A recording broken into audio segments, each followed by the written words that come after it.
አሉን ወይም ደግሞ የሪፎርምድ ትራዲሽን ስንት ሚስጥራትን ሪኮግናይዝ ያደርጋል እንደ ቅዱስ ሚስጥር እና አንደኛ ሚስጥራት ማለት ምን ነው ወይም ሳክራመንት ነው የሚባለው በእንግሊዘኛ በአማርኛ ሚስጥራት ነው የምንላቸው ሁለተኛ ነገር ደግሞ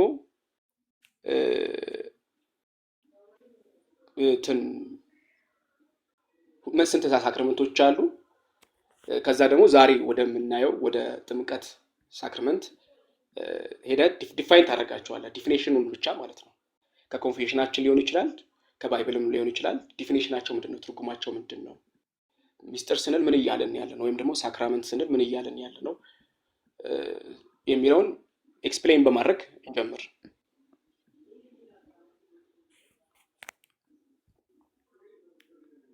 እሺ ድምጽ ይሰማል እስኪ እንደሚሰማ አረጋግጥልኝና ልጀምር አሁን ይሰማኛል አዎ ይሰማኛል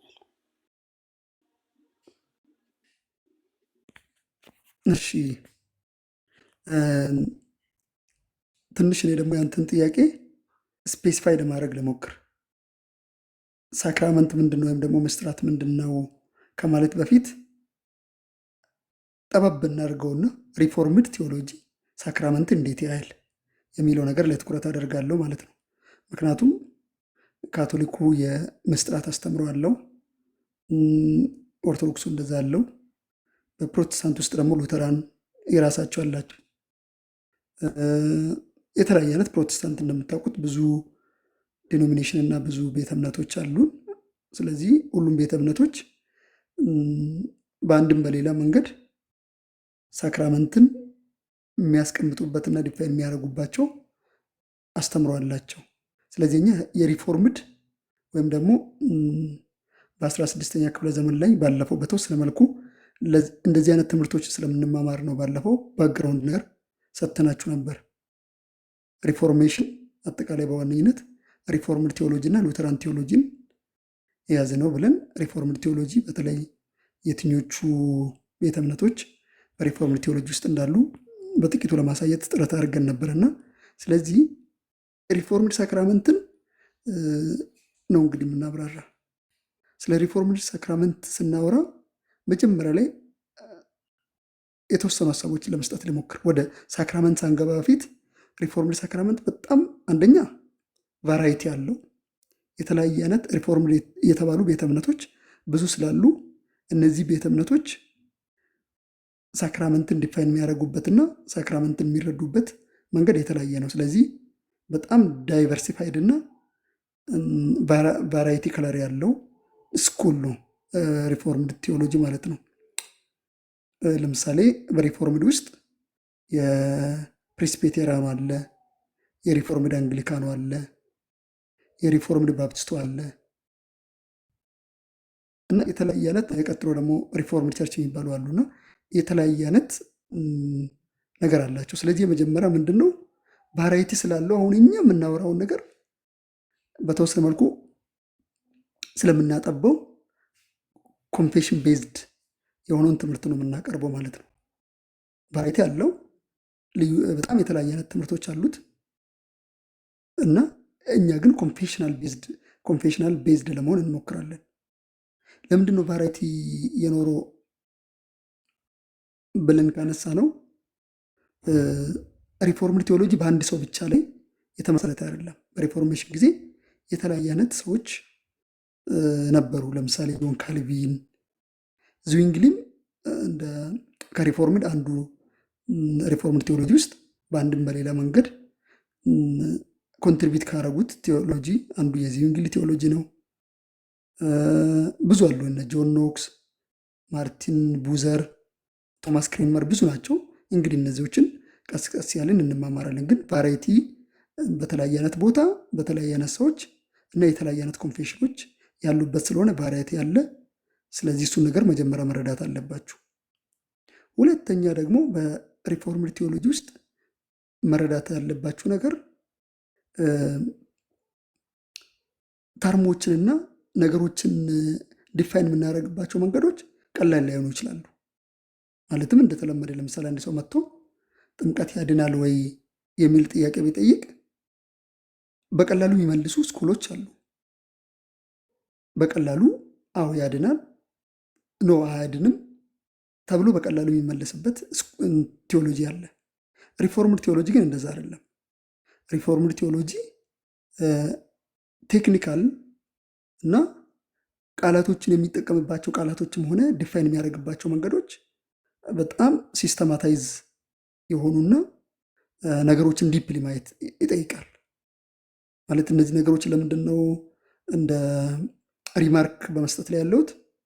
አሁን የምናወራቸው ነገሮችን እና በኋላ ላይ ደግሞ ምናልባት ሊትሬቸሮችን ብታነቡ ልዩ የሆኑ ሀሳቦችን እኛ ግራሽ ያሰማሉ አይደለም?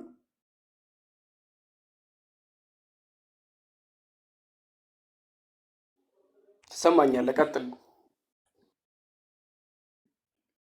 እሺ። ስለዚህ እንደዚህ አይነት ነገሮችን እንድታውቁም ስለምፈልግ ነውና ስለዚህ በሁለተኛ ደረጃ በደንብ ተርሞችን በቀላሉ የምናየው አይነት አይደለንም ለማለት ያህል ነው። እሺ፣ እንደዛ ካልን ቀጥሎ የሪፎርምድ ቴዎሎጂ ምናልባት ሪፎርምድ ቴዎሎጂን ሼፕ አድርጓል ብለን የምናስበው ጆን ካልቪን ነው። አንዱን የጆን ካልቪን ለምሳሌ ምክንያቱም የጆን ካልቪን ላንሳ እና የጆን ካልቪን የሳክራመንት ቴዎሎጂ ሪፎርምድ ቴዎሎጂ ውስጥ በደንብ ያለው የእሱ ነው በዋነኝነት። ጆን ካልቪን ሳክራመንታል ቴዎሎጂን ሲሰራ በዋነኝነት የሶስት ሰዎችን መርጃ አድርጎ ነው የሰራው። ሶስት ሰዎችን ለምሳሌ የመጀመሪያ አውገስቲን ነው።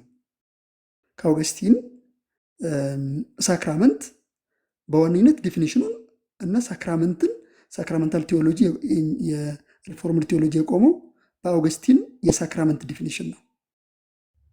የአውገስቲን ዲፊኒሽን ቀላል ነው። በቀላሉ ነገሮችን ለመረዳት በቂ የሆነ ትርጉም ነው። የአውገስቲን ትርጉም ምንድነው? እሱ የሚለው ምስጢራት ማለት ወይም ሳክራመንት ማለት ቪዚብል ሳይን ማለትም የሚታይ ምልክት ኦፍ ሳክሪድ ቲንግ ወይም ደግሞ የቅዱስ ነገር የሚታይ ምልክት ነው ይላል። ስለዚህ ሁለት ነገር አለ በአውገስቲን ዲፊኒሽን ውስጥ። ቪዚብል የሆነ ሳይን የሚታይ የሚጨበጥ የሚዳሰስ በአይናችን የምናየው ሳይን አለ፣ ምልክት የምንለው ነገር አለ። ቀጥሎ ደግሞ ሁለተኛ ኤሌመንቱ ደግሞ የማንዳስሰው የማንጨብጠው ኢንወርድ የሆነ ከመንፈስ ቅዱስ የሆነ የእግዚአብሔር ጸጋ የሆነ ሲግኒፋይድ የሚደረግ ቲንግ አለ ብሎ ያምናል። ስለዚህ የሪፎርምድ ቴዎሎጂ ዲፊኒሽን ወይም ደግሞ የአውገስቲን ሌላ ተርሞ ደግሞ ቪዚብል ሳይን ኦፍ ኢንቪዚብል ግሬስ፣ የማይታይ ጸጋ አለ፣ የሚታይ ግን ምልክት አለ። ስለዚህ ይሄ ዲፊኒሽን ጆን ካልቪን እና ሪፎርምድ ቴዎሎጂ የወሰድነው ከአውገስቲን ነው። ምናልባት ይህንን በሌሎች ነገረ መለኮት ዲዛይን ያደረጉት ጋር ላናገኝ እንችላለን። ለምሳሌ አሁን በሉተር እና በካልቪን መካከል የዲፊኒሽን ልዩነት አላቸው። የጆን ካልቪን ዲፊኒሽን ሞር አውገስቲናን ዲፊኒሽን ነው። የሉተር ደግሞ ምናልባት የፒተር ሎምባርዲን የሳክራመንታል ዲፊኒሽን ነው የሚከተለው። ፒተር ሎምባርዲ ማለት በ11ኛ ክፍለ ዘመን ላይ የነበረ በጣም እውቅ ካቶሊካዊ ቴዎሎጂያን ነው እና የሳክራመንታል ዲፊኒሽን የሉተር ከዛ ይለያል፣ ወደዛ ቴንድ ያደርጋል። የኛ ደግሞ ሞር የአውገስቲኒያን ነው። ስለዚህ የአውገስቲኒያ ማለት ሁለት ነገሮችን በዋነኝነት የያዘ ማለት ነው። የሚታይ የሚጨበጥ የሚዳሰስ ምልክት፣ ቀጥሎ ደግሞ የማይታይ የማይጨበጥ ውስጣዊ የሆነ የእግዚአብሔር ጸጋ። እነዚህ ሁለቱ የሚጣመሩበት ሳክራመንትን ይለዋል። ቀጥሎ ደግሞ ሁለተኛ ደግሞ የሉተርን ከሉተር ጋር የሚጋራበትና ሉተር እንደምታውቁት የካልቪን ቀዳሚ ነው። ብዙ ትምህርቶችን ከሉተር ነው የወሰደው ካልቪን እና አንዱ የሉተርን ሳክራመንት ጆን ካልቪን ወደ ራሱ የሳክራመንታል ቴዎሎጂ ወስዷል። እሱ ምንድን ነው? በሉተራን ቴዎሎጂ ሆነ በሉተር ቴዎሎጂ ሳክራመንት ያለ ዲቫይን ፕሮሚስ ማለትም ምስጢራት ያለ ተስፋ ወይም ደግሞ ያለ እግዚአብሔር ተስፋ ያለ እግዚአብሔር ቃል አታችመንት ዜሮ ነው። ውሃውን ጥምቀት የሚያደርገው ፕሮሚስ ነው። የያዘው አታችድ የሆነ ከውሃ ጋር የተጣበቀ የተጣመረ ፕሮሚስ አለ። ከህብስቱ ጋር የተጣመረ አታችድ የሆነ ዲቫይን ፕሮሚስ አለ። እንዲሁም ከህብስቱም ጋር እንደዚህ አሉ ማለት ነው። ስለዚህ ይሄ በሪፎርምድ ቴዎሎጂ ደግሞ ሳክራመንት ሁሌ ዲቫይን ወርድ ወይም ደግሞ ከፕሮሚስ ጋር አታችድ የሆነ ነው። ወይም ደግሞ አውገስቲን እንደሚል ቃሉን ከማቴሪያል ወይም ደግሞ ከሳይኑ ካወጣ ነው ያ ሳይን ባዶ ነው የሚሆነው። ለምሳሌ ውሃ ላይ አታችድ የሚደረግ ፕሮሚስ ባይኖር፣ ዲክሌር የሚደረግ ወርድ ባይኖር ውሃ ብቻ ነበር የሚሆነው። ነገር ግን ውሃው ከዲቫይን ፕሮሚስ ጋር አታችድ ሲሆን ባፕቲዝም የሚባለውን ሳክራመንት ይሰጠናል ማለት ነው። ስለዚህ ሁለተኛ ጆን ካልቪን ወሰደ የምንለው ከሉተር ጋራ ሼር የሚያደርገው ሳክራመንት ሁሌ በዲቫይን ፕሮሚስ ጋር አኔክስድ የሆነ አታችድ የሆነ በማይነጣጠል መንገድ የተያዘ ነው ማለት ነው፣ የተጣመረ። ስለዚህ ሁለተኛ ከሉተር ወስደዋል ማለት ነው። ሶስተኛ ምናልባት ከዙዊንግሊም ከጆን ካልቪን በፊት የነበረ ነው። ከዙዊንግሊ በዋነኝነት ወስዷል ብለን የምናስበው ነገር ምንድን ነው? ሳክራመንት ቴስቲሞኒ ነው ማለት ጸጋውም እንዳለ ሆኖ ፕሮሚሱም እንዳለ ሆኖ ፕሮሚሱና ተስፋውንም ቴስቲሞኒ አላቸው።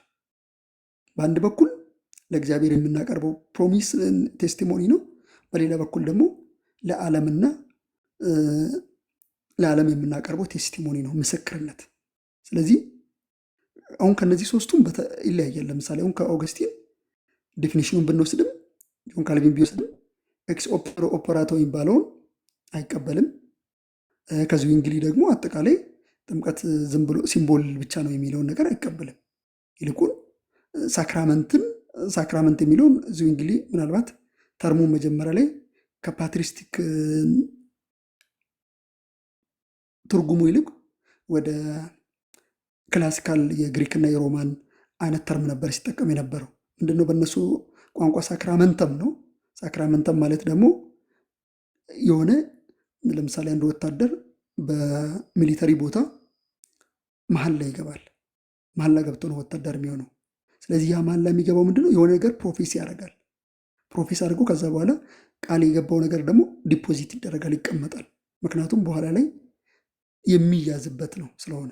ስለዚህ እሱ እንደዚህ አይነት ሳክራመንት ብዙ ተርሙን የሳክራመንታል ቴዎሎጂን ዲፋይን ያደርጋል ብለን አናስብም። ስለዚህ ከዚህ እንግሊም በዛ መንገድ ይለያል። ግን የሌሎ ሶስቱ ነገሮችን ዴፊኒሽኑን ከአውገስቲን፣ ፕሮሚሱን ከሉተር እና ቴስቲሞኒ መሆኑንም ደግሞ ከዙዊንግሊ የወሰደ ነው። ስለዚህ ይህንን ወስዶ መርጅ አድርጎ የሪፎርምድ ቴዎሎጂ ሳክራመንት ዲፋይን ማድረግ እንችላለን ከዚህ በኋላ። ስለዚህ ምንድን ነው ሪፎርምድ ቴዎሎጂ ሳክራመንትን እንዴት ነው ዲፋይን የምናደርገው የሚለው ነገሮችን ላስቀምጥ። አንደኛ ሳክራመንት ስናወራ የሚታይ የሚጨበጥ ቅዱስ ምልክት ነው የምናወራ። ስለ ምልክት ነው የምናወራ። ይህ ምልክት ሁለት ነገሮችን በውስጡ ሊይዝ ይችላል። አንደኛ ማተር አለው፣ የሚጨበጥ የሚዳሰስ ማቴሪያል ነገር አለው። ለምሳሌ በጥምቀት ውስጥ ውሃ አለው። በቅዱስ ቁርባን ወይም ደግሞ በጌታ እራት ውስጥ ደግሞ ህብስቱና ወይኑ አለ። ወይን ማለት ኖርማል ወይን የምናውቀው ወይን ነው። ዳቦ ማለትም ኖርማል ወይን ነው፣ ኖርማል ዳቦ ነው። ውሃው ማለት ኖርማል ውሃ ነው። ስለዚህ ማተሩ አለ። ሁለተኛ ደግሞ ይህ ማተር ሳይን የሚያደርገው ቅዱስ ምልክት የሚያደርገው ፎርም ደግሞ አለ። ፎርም ማለት የተሰጠው ትእዛዝ፣ የተሰጠው ቃል፣ የተሰጠው ተስፋ፣ እነዚህ አንድ ላይ ሆኖ ቪዚብል የሆነውን ሳይንን ዲፋይን ያደርጋሉ። ስለዚህ የመጀመሪያ ፖይንት በዲፊኒሽናችን ውስጥ የሚታይ የሚጨበጥ የሚዳሰስ ቅዱስ ምልክት ነው። ይህ ቅዱስ ምልክት ደግሞ ማተርና ፎርም አሉት። ሁለተኛው ኤሌመንታችን ደግሞ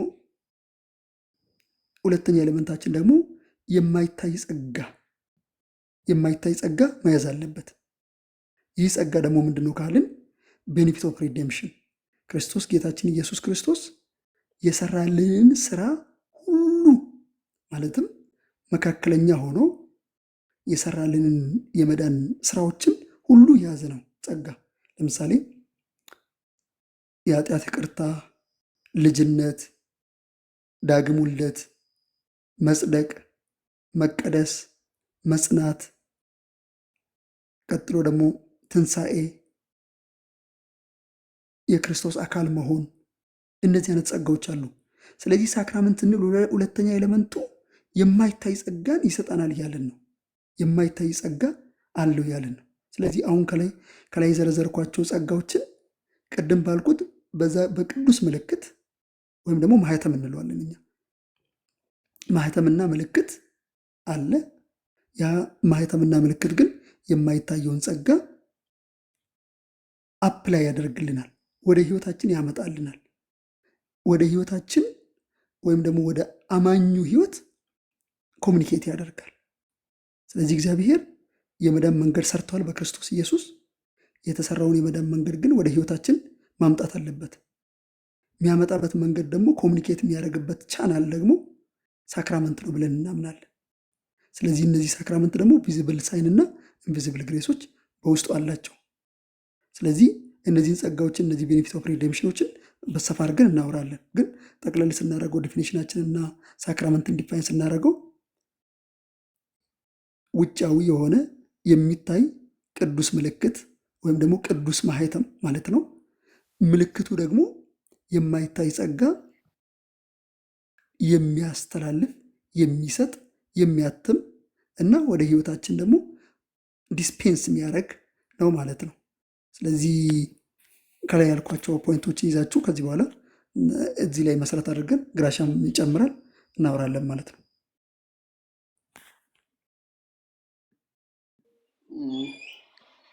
በጣም ዲቴል የሆነ ቴዎሎጂካል ኤክስፕላኔሽን ነው የሰጠኸው። እዚህ ጋር የምትይዟቸው ፖይንቶች በመጀመሪያ ደረጃ የሪፎርምድ ትራዲሽን በጣም ሰፊ ትራዲሽን ነው። በተለያዩ አገራት በተለያዩ ቦታዎች ላይ ኢንፍሉዌንስ ያለው ትራዲሽን ነው። ከሪፎርምድ አንግሊካን እስከ ሪፎርምድ ባፕቲስት የሚሰፋ ትራዲሽን ነው። በጣም ሰፊ ትራዲሽን ነው። በጣም እና የሳክራመንት ትርጓሜዎች እንደየቤተ እምነቶቹ በሪፎርምድ ትራዲሽን ውስጥ እንዳሉት ቤተ እምነቶች ሊለያይ ይችላል። የተለያየ ዲፊኒሽን ሊኖር ይችላል። አንደኛ። ሁለተኛ ነገር ደግሞ ሳክራመንት ስንል አሁን ለምሳሌ ሉትራኖችን ጥምቀት ያድናል ብትሏቸው አውቶማቲካሊ መልሳቸው ያድናል፣ በቃ አለቀ። አውቶማቲክ መልሳቸው ነው እና ኮምፕሊኬትድ አይደለም ኤክስፕሌን ለማድረግ ያን ያክል። እና ለምን ሕፃን ታጠምቃላችሁ ብትሏቸው የዳግም ልደት እንዲያገኙ ነው ወዲያው ሲምፕል መልሳቸው ማለት ነው። እና በቀላሉ አንደርስታንድ ታደርገዋላችሁ። እና ሪፎርምድ ቴዎሎጂ ላይ ግን ኤክስፕሌን ይደረጋል። ጥምቀት ያድናል ወይ? አዎ ይባላል። አዎ ይባላል። ጥምቀት የዳግም ልደት ይሰጣል ወይ? አዎ ይባላል። ከዛ ግን የግድ ኤክስፕሌን መደረግ አለበት። በጥሬው አይባልም። ጥምቀት ያድናል ስንል ውሃው ሶሊ ያድናል እያልን አይደለም። ውሃው ያድናል እያልን አይደለም በጭራሽ። ውሃው ብቻው ያድናል እያልን አይደለም። ኦፍ ኮርስ እነሱም እንደዛ እያሉ አይደለም፣ ግን እንደዛ እያልን አይደለም።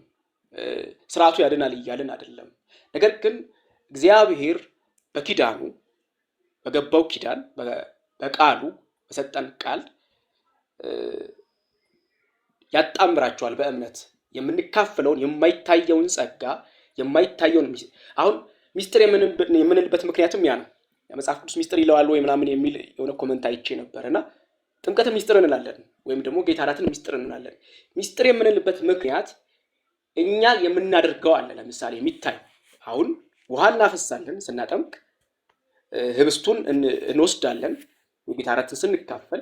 ነገር ግን ከዛ አልፎ እኛ ከምናደርገው ይሄ ከሚታየው ነገር አልፎ እግዚአብሔር በዛ ውስጥ የሚሰራው ሚስቲካል ስራ አለ ማለት ነው።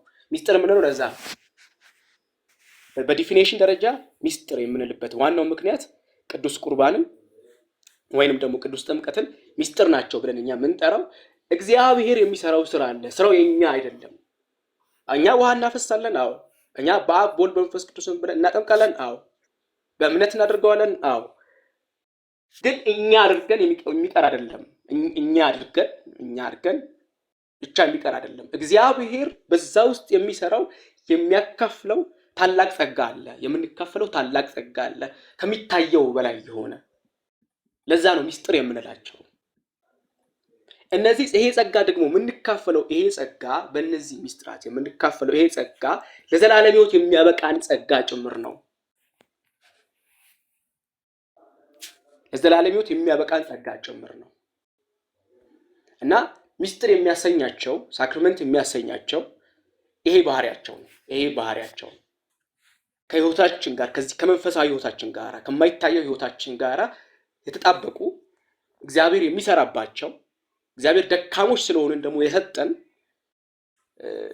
ትእዛዛቶች ናቸው እና እንደው ምልክት ብቻ አይደሉም።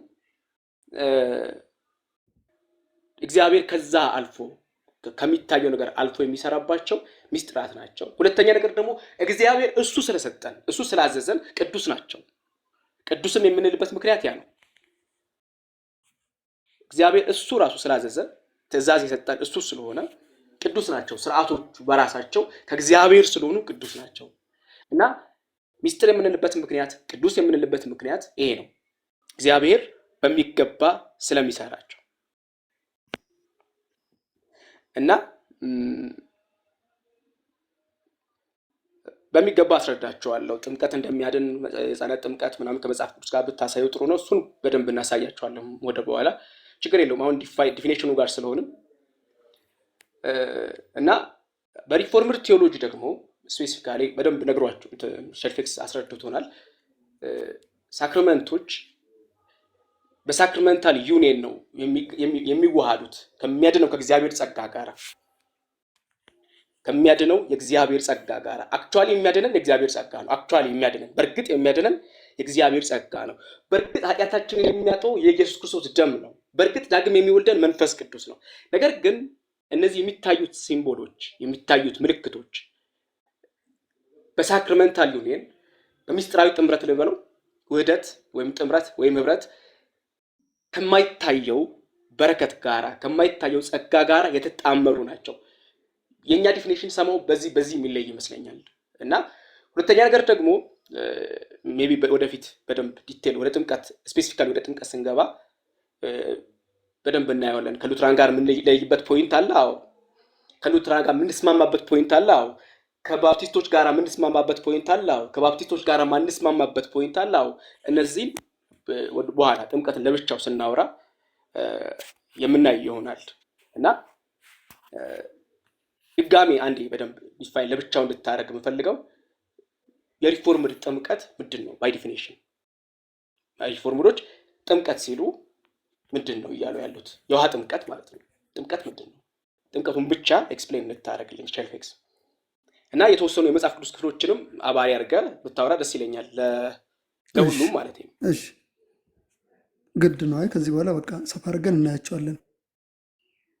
እሺ መጀመሪያ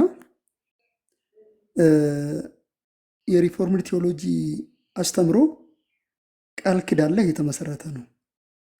እኛ ድነት አለ ብለን የምናስበው በቃል ኪዳን በኩል ነው ብለን እናምናለን። እግዚአብሔር ድነትን ሲያዘጋጅ የመዳን መንገድን ሲያዘጋጅ በቃል ኪዳን ውስጥ ነው ብለን እናምናለን። በብሉይም ሆነ በአዲስ ኪዳን የመዳን መንገድ ቃል ኪዳናዊ የሆነ የነገረ ድነት መንገድ ነው ብለን እናምናለን። ለምሳሌ ጥቂቱን ላሳያችሁ። አብርሃም አባታችን እግዚአብሔር ከአብርሃም ጋር የገባው ቃል ኪዳን ነበረው። ስለዚህ በዚህ ቃል ኪዳን አማካኝነት የቃል ኪዳኑ አባላት የሆኑት የሚድኑበት መንገድን እግዚአብሔር አዘጋጅቶላቸዋል። የአብርሃም ቃል ኪዳን ደግሞ እግዚአብሔር በአዲስ ኪዳን የተሻለውና ፍጹም በሆነው ደግሞ በአዲሱ ኪዳን ደግሞ የአብርሃም ቃል ኪዳን ፍጹም ሆኗል። ስለዚህ ድነትን ስናወራ እኛ ከቃል ኪዳን ለይተን አናወራ። ስለዚህ ጥምቀትን በተመለከተ መጀመሪያ የምናወራ ነገር አንደኛ በጌታችን በኢየሱስ ክርስቶስ ኢንስቲትዩት የተደረገ ነው። መስራቹ ጌታችን ኢየሱስ ክርስቶስ ነው። የት ነው የመሰረተው? በዚህ በማቴዎስ ወንጌል ምዕራፍ 28 ቁጥር 19 ላይ ወደ ዓለም ሁሉ ሂዱ፣ በአብ በወልድ በመንፈስ ቅዱስ ስም ያጠመቃችሁ ደቀ መዛሙርት አድርጓቸው፣ ነው ያለው። ስለዚህ ሰው አይደለም የመሰረተው። ጥምቀት መስራቹ ጌታችን ኢየሱስ ክርስቶስ ነው። አጥማቂው ጌታችን ኢየሱስ ክርስቶስ ነው። የጥምቀት ቤኔፊቶቹ ወይም ደግሞ የጥምቀት ጸጋዎችም የሚያርፉት በጌታችን በኢየሱስ ክርስቶስ ላይ ነው። ጥምቀትን ሪፎርምድ ቴዎሎጂ የእግዚአብሔር ስራ ነው ብሎ እንዲያምን የሚያደርገውም ነገር አንዱ ከመጀመሪያ እስከ መጨረሻው ከመመስረት ጀምሮ እስከ ማጥመቅ፣ ከማጥመቅ ጀምሮ የበረከቶቹ ሁሉ የሚያርፉበት ኦብጀክት የሚያርፉበት ኢየሱስ ክርስቶስ ስለሆነ ነው። ስለዚህ ስለ ጥምቀት ስናወራ መጀመሪያ የተመሰረተው በጌታችን በኢየሱስ ክርስቶስ ነው። ሁለተኛ ይህ የተመሰረተው ጥምቀት የአዲስ ኪዳን ማህተም ነው። ክዳናት እንዳልኩት ድነት ያለው በኪዳን ውስጥ ነው ብለናል። ስለዚህ እግዚአብሔር ይህንን የድነት መንገድን በአዲስ ኪዳን ሲሰራ የክዳኑ ምልክትና ማህተም በሚታየውና በሚጨበጠው ቅዱስ ምልክት በኩል ጸጋውን ሊሰጥ አፖይንት ያደረገው ቅዱስ ጥምቀትን ነው ማለት ነው። ስለዚህ ቅዱስ ጥምቀት የአዲሱ ኪዳን ማህተምና ምልክት ነው። ሁለተኛ ፖይንት እሱ ትይዙልኛላችሁ። የተመሰረተው በጌታችን በኢየሱስ ክርስቶስ ነው። የአዲሱ ኪዳን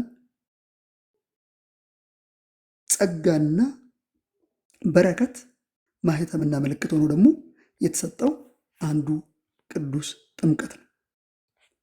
እሺ እነዚህ ሁለቱን ያዙልኝ። ቅዱስ ማህተም የሚለው ምናልባት የት ማህተም የሚለውን የምትይዙልኝ በዚህ በሮሜ 4 ቁጥር 11 ላይ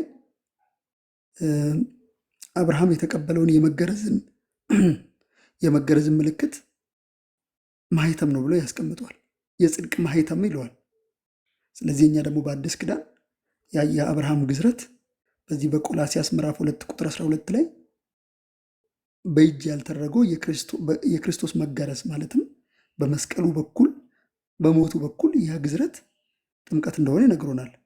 ስለዚህ ይህ ጥምቀት የአዲስ ኪዳን ማህተምና ምልክት ሆኖ ተሰጥቶናል።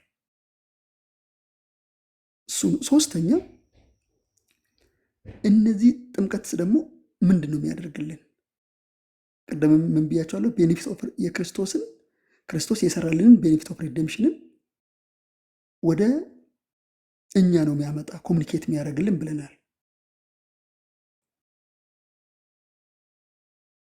ስለዚህ ምንድን ነው በጥምቀት በኩል የምናገኘው ነገር ወይም ደግሞ ጥምቀትን ኢፌክቲቭ የሚያደርገው ምንድን ነው?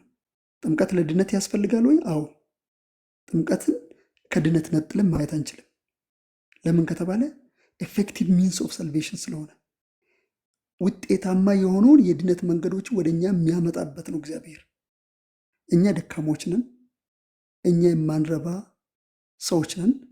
እግዚአብሔር ግን ከጸጋው ባለጠግነት የተነሳ ለእኛ ሴንስ ልናደርግ በምንችል ልንዳስስ በምንችል በአይኖቻችንና በአምስቱ ስሜት ህዋሳት ኤክስፒሪየንስ ልናደርግ በምንችለው ምልክት በኩል ቅዱስ ምልክት በኩል እነዚህን የመዳን መንገዶችን አፖይንት አድርጎልናል። ስለዚህ ጥምቀትን ኤፌክቲቭ ሚንስ ኦፍ ሳልቬሽን ነው ማለት ነው። ኤፌክቲቭ የሚያደርገው ግን ምንድን ነው ከተባለ ሁለት ነገር ነው፣ መንፈስ ቅዱስና የእግዚአብሔር ቃል። ያለ መንፈስ ቅዱስ ውሃው ውሃ ብቻ ይሆናል። ውሃው ግን ከመንፈስ ቅዱስ ጋር ግን ተጣምሮ አለ ብለን እናምናለን። ውሃው ያለ እግዚአብሔር ቃል ምንም ነው ብለን እናምናለን። ነገር ግን ውሃው በመጣ ጊዜ ቃሉ በመጣ ጊዜ ግን ውሃው ጸጋን ወደ መስጠት ይመጣል። የመዳን የድነት መንገድ ወይም ደግሞ የመዳን ሚንስ ይሆናል። ስለዚህ እስካሁን ያወራሁትን ሶስት ነገሮችን ነው ያወራ ያሉት። ሰፋ እንዳላረግ አንደኛ በጌታችን በኢየሱስ ክርስቶስ የተመሰረተ ከመሆኑ የተነሳ ጥምቀት የሰው ስርዓት አይደለም። ሰዎች የመሰረቱት ወይም ደግሞ ሰዎች የሚያጠምቁት አይደለም። አጥማቂውም ጌታችን ኢየሱስ ክርስቶስ ነው። መስራቹም እርሱ ነው። ጸጋውንም ደግሞ የሚሰጠውም እርሱ ነው። አንደኛ እሱ ነው። ሁለተኛ ይህ ጥምቀት ደግሞ ለአዲሱ ኪዳን የተሰጠ ማህተምና ምልክት ናቸው። በሶስተኛ ደረጃ ደግሞ እነዚህ ጥምቀት ጥምቀት የአዲስ ኪዳን ምልክት የሆነው ኤፌክቲቭ ውጤታማና እግዚአብሔር ኦርዴን ያደረገው የድህነት ሚንስ ነው። ሶስቱን ትይዙልኛላችሁ። እሺ የድህነት መንገድ ከሆነ ምን አይነት ድህነቶችን ሊሰጠን ይችላል የሚለው ነገሮችን እናስቀምጥ። አንደኛ ወደ ክርስቶስ አካልነት እንግራፍት የምንሆንበት የምንጨመርበት ነው። ገላትያ ምዕራፍ 3 ቁጥር 27 እና 28 ላይ የሚነግረን ነገር ይሄ ነው። በጥምቀት ወደ ክርስቶስ አካልነት እንግራፍት እንሆናለን። እንግራፍት ስንሆን መንፈስ ቅዱስ ያንን ነገር ኤግዚቢት ያደርግልናል ማለት ወደኛ ያመጣል፣ ኮሚኒኬት ያደርግልናል። ሁለተኛ በዚህ በጥምቀት አማካኝነት የኃጢአት ይቅርታችንን ሲግኒፋይ እናደርጋለን፣ ሲግኒፋይ ያደርግልናል። የኃጢአት ይቅርታ ማለት ጸጋ ነው፣ በረከት ነው። ያንን በረከት ወደኛ የሚያመጣበት መንገድ ግን በጥምቀት በኩል። ይህንን ምናልባት ብዙ ጊዜ ከእምነት ወይም ደግሞ ከተለያየ አንጻር ስለሚነሳ ይህንን የተወሰነ ማብራሪያ ሊስጥበት። ኃጢአትን የሚያጥብ በዚህ በአንደኛ ዮሐንስ ምዕራፍ 1 ቁጥር 7-8 ላይ እንደነገረን እና ደጋግሞ መጽሐፍ ቅዱስ የሚነግረን ከኃጢአት ሁሉ የሚያነጻ የልጁ የኢየሱስ ክርስቶስ ደም ነው። የትኛውም ነገር ከኃጢአት ሊያነጻን አይችልም ከኢየሱስ ክርስቶስ ደም በቀር። ስለዚህ ምንድን ነው ያልን ያለ ነው? ሶስት ነገሮችን አስተውሉኝ በደንብ። ስቶሪያ ሳሉተስ የምንለው በታሪክ ውስጥ የእኛ የድነት መንገድ የተሰራበት አለ። እርሱም በጌታችን በኢየሱስ ክርስቶስ ሰው በመሆን ሕግጋቶችን በመጠበቅ በመሰቀል በመሞትና በትንሣኤው የተረጋገጠልን የድነት መንገዶች አሉ። መስቀሉ ሞቱ ድነታችንን አክቹዋላይዝ አድርጎታል። የእኛ ድነት መቼ ነው አክቹዋላይዝድ የሆነው ከተባለ ጌታችን ኢየሱስ ክርስቶስ በምድር ላይ በተመላለሰ ጊዜ አክቹዋላይዝድ ሆኗል። ስቶሪያ ሳሉተስ ታሪካዊ የመዳን ፕላን ወይም ደግሞ ሂስቶሪካል ሪዴምፕቲቭ ወርክ በመስቀሉና በጌታችን በኢየሱስ ክርስቶስ ተፈጽሟል። ስለዚህ ኃጢአታችን መቼ ነው ይቅር የተባለው ከተባለ ጌታችን ኢየሱስ ክርስቶስ ደሙን ሲያፈስልን፣ ለሕዝቡ ደሙን በሚያፈስበት ጊዜ የሕዝቡ ኃጢአት በደሙ በኩል ታጥቧል። አንደኛ ፖይንት እሱ ያዙልኝ። ሁለተኛ ነገር ግን እሺ ደሙ ከታጠበ በኋላ ደማችን በደሙ ኃጢአታችን ከታጠበ በኋላ እግዚአብሔር ይህንን የኃጢአት ይቅርታ እንድንቀበል ግን ኢንስቲትዩት ያደረገ ሚንስ አለ፣ ቻናል አለ። ኃጢአታችን በደሙ ታጥቧል፣ ግን ወደኛ ደግሞ መምጣት አለበት ማለት ጌታችን ኢየሱስ ክርስቶስ እነዚህ ነገሮችን ሲያደርግ ግዴታ እኛ ማመን አለብን። ለምሳሌ እግዚአብሔር ከዘላለም ጀምሮ መረጠን ስንል በጊዜ ውስጥም እኛ ደግሞ ዝም ብለን ወንጌልን ሳንሰማ ወይም ደግሞ በሌላ መንገድ ምርጫችን ይሆናል ማለት አይደለም። ግዴታ አፕላይ መደረግ አለበት፣ ኤፌክቲቭ መሆን አለበት። ስለዚህ በደሙ ኃጢአታችን ታጥቦልናል። ስለዚህ የኃጢአት ይቅርታ መቀበል አለብን። ይህንን የኃጢአት ይቅርታ እግዚአብሔር ሊሰጠን ኢንስቲትዩት ያደረገው መንገድ ወይም ደግሞ ቫይክል ቻናል ይሄ ሳክራመንት ሆነ። ስለዚህ ጥምቀት በእኛና በእግዚአብሔር መካከል ያለው እግዚአብሔር ማለት በእኛና በእግዚአብሔር መካከል ማለት አንዴ በመስቀል ላይ የተሰራውን ስራ ሪደምሽን ወደ እኛ እንዲመጣ እኛ ደካሞች ስለሆነን ወደ እርሱ መሄድ ስለማንችል በራሱ እግዚአብሔር ያንን ሳክራመንት አፖይንት አድርጎልናል። ስለዚህ ይሄ ሚንስ ነው። ሶስተኛ ደግሞ ይህንን ጥምቀት ራሱ ማለትም እግዚአብሔር ኃጢአታችንን በደሙ ካጠበ በኋላ በደሙ የታጠበልንን የኃጢአት ይቅርታ ፕሮሚስ ደግሞ እግዚአብሔር ዲስትሪቢዩት የሚያደርግበትን ሳክራመንት ወይም ደግሞ ቅዱስ ጥምቀትን እኛ ደግሞ ኤፌክቲቭ የምናደርገውና ወደ ራሳችን የምናመጣው በእምነት ነው። ስለዚህ እምነት ከኛ ኮንትሪቢዩት የምናደርገው ነገር ነው። ጥምቀት ደግሞ እግዚአብሔር በክርስቶስ ኢየሱስ የተሰራውን ስራ ወደ እኛ ሊያመጣ ያዘጋጀ ወይም ደግሞ አፖይንት ያደረገው ኢንስቲትዩሽን ነው። ስለዚህ አሁን ሶስቱም በደንብ የተረዳችሁ ይመስለኛል። ኃጢአታችን በደሙ ታጥቦልናል። በደሙ የታጠበው ነገር ግን አፕላይ መደረግ አለበት። አፕላይ ለመደረግ ደግሞ እግዚአብሔር ኦርዴን ያደረገው ሌጋል የሆነ ኢንስቲትዩሽን መኖር አለበት። ያ ሌጋል ኢንስቲትዩሽን ደግሞ አንዱ ቅዱስ ጥምቀት ነው ብለናል። በቅዱስ ጥምቀት አማካኝነት የኃጢአት ይቅርታ ፕሮሚስ መቀበል አለብን። በዛ በኩል ወደ እኛ ይመጣል። እኛ ደግሞ ያንን ነገር ራሱ የምንቀበለው ጥምቀት ራሱ በእምነት ብቻ ነው። እምነት ብቻ ስንል ጥምቀትን ጭምር ነው ያልን ያለ ነው። ያለ እምነት ጥምቀት አይሆንም። ጥምቀትን ጥምቀት የሚያደርገው የእኛ እምነትም ጭምር ነው። የእኛ እምነትም ጭምር ነው። ቀደምም ብያችኋለሁ። ከእግዚአብሔር በኩል ወርድ ኦፍ ጋድ እና ሆሊ ስፕሪት አለ ብለናል። እኛ ግን ያንን ጥምቀት ይሁን የምናደርገው አምነን ስንጠመቅ ነው። ስለዚህ እምነት ብቻና ጥምቀት ይቃረናል ወይ አይባልም። ለምንድን ነው የማይባለው? ሁለቱም የተለያዩ ነገሮች ናቸው። አንዱ እግዚአብሔር ጸጋዎችን ለመስጠት ለማከፋፈል ያዘጋጀው ኢንስቲትዩሽን ነው፣ ሚንስ ነው። አንዱ ደግሞ ጸጋውን ለመቀበል እግዚአብሔር ጸጋውን ሊያከፋፍልበት ባዘጋጀው ሌጋል ኢንስቲትዩሽን አማካኝነት የምንቀበልበት ሚንስ ነው እምነት። ስለዚህ ሁለተኛ ፖይንት ጥምቀትን በተመለከተ የተባባለው ነገር ምንድን ነው? የኃጢአት ይቅርታን ጭምር ሲግኒፋይ ያደርግልናል፣ ወደኛ ኤግዚቢት ያደርግልናል፣ ኮሚኒኬት ያደርግልናል፣ ወደ ህይወታችን ፕሮሚሱን ያመጣልናል ማለት ነው። ይሄ በሐዋርያት ሥራ ምዕራፍ 2 ቁጥር 38 በማርቆስ ምዕራፍ 1 ቁጥር 4 ላይ የኃጢአት ይቅርታና ጥምቀት ተያይዞ እናያለን። በሶስተኛ ደረጃ ደግሞ የኛ ቴዎሎጂ አንዱ ፓርቲሲፔሽን ቴዎሎጂ ነው። ፓርቲሲፔት የምናደርግበት ከእርሱ የእሱ የሆነውን ነገር ሁሉ የምንቀበልበት ነው። ከእርሱ ጋር ሞትን፣ የሞቱን በረከት፣ ከእርሱ ጋር ተነሳን፣ የትንሣኤውን በረከት ሙሉ በሙሉ በዚህ በቅዱስ ጥምቀት አማካኝነት ፓርቲሲፔት እናደርጋለን። ስለዚህ ሮሜ ምዕራፍ 6 ቁጥር 3 እና 4 ላይ የፓርቲሲፔሽን ወይም ደግሞ ከእርሱ ጋር ዩኒየን የማድረግ ከእርሱ ጋር የመተባበርን ጸጋን ያመጣልናል ማለት ነው። ቀጥለው ደግሞ ቅዱስ ጥምቀት አዶፕሽን፣ ልጆች ነን። ልጆች ከሆን ደግሞ ወራሾች ነን። ስለዚህ የልጅነትን ፍሩት በልጅነትን የምንቀበላቸውን ጸጋዎችን ወደኛ ሲልድ የሚያደርግልን ነው፣ የሚያትምልን ነው፣ ወደኛ የሚያመጣልን ነው። እነዚህ ነገሮችን ሙሉ በሙሉ በጥምቀት በኩል እናገኛለን። በመጨረሻ ደግሞ ቅዱስ ጥምቀት እምነታችን እንዲፈጠር እንዲያድግ እስከ መጨረሻ ድረስ እንድንጸና የሚያደርግን ጭምር ነው። እምነታችን ኑሪሽ ያደርግልናል፣ ስትሬንግዝን ያደርጋል፣ ኢንክሪዝ ያደርጋል። አጠቃላይ ጸጋዎች ሙሉ በሙሉ በቅዱስ ጥምቀት አማካኝነት እንጨምራለን፣ ይበዛልናል፣ ይጠነክራል።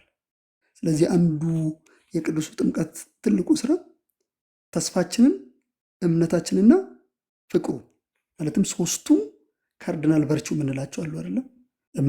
እምነታችንን፣ ቀጥሎ ደግሞ ፍቅራችንን ቼሪሽ ያደርግልናል፣ ቀጥሎ ደግሞ ተስፋችንን ጽኑ እንዲሆን ያትምልናል። ስለዚህ እነዚህ ነገሮችን ምናልባት በዋነኝነት እናደርጋለን። ይህ ጥምቀት ደግሞ ለማን ነው የሚለውም ደግሞ በኋላ ላይ እናያለን።